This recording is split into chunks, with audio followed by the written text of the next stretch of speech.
Supreme court में पंजाब में 90 रोज के अंदर इंतखाबात के फैसले के खिलाफ इलेक्शन कमीशन की नज़र-ए-सानी दरखास्त पर समाअत जारी है।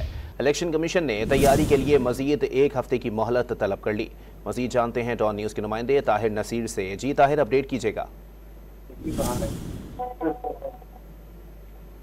जी ताहिर, सुप्रीम कोर्ट में पंजाब में 90 रोज के अंदर आम इंतखाबात के फैसले के खिलाफ इलेक्शन कमीशन की नज़र-ए-सानी दरखास्त पर समाअत जारी है। इलेक्शन कमीशन ने तैयारी के लिए मजीद एक हफ्ते की मोहलत तलब कर ली है। मजीद जानते हैं डॉन न्यूज़ के नुमाइंदे ताहिर नसीर हमारे साथ मौजूद हैं। जी ताहिर, अपडेट कीजिएगा इस हवाले से।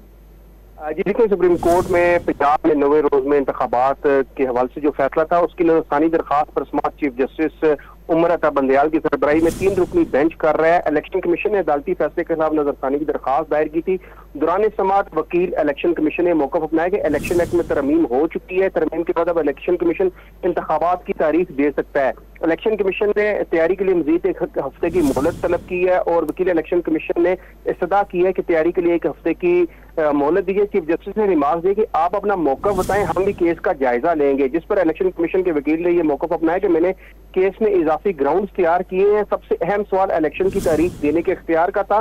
सेक्शन 57 और 58 में तरमीम के बाद तारीख देने का इख्तियार इलेक्शन कमीशन का है। चीफ जस्टिस मुनीब अख्तर ने रिमार्क दिए कि वकील साहब जहन में रखें, ये नजरसानी केस है, मरकजी केस अलग था।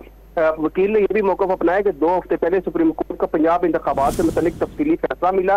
फैसले की रोशनी में कुछ इजाफी दस्तावेजात जमा कराना चाहते हैं। जस्टिस मुनीब अख्तर, बहुत शुक्रिया ताहिर नसीर, हमें अपडेट कर रहे थे।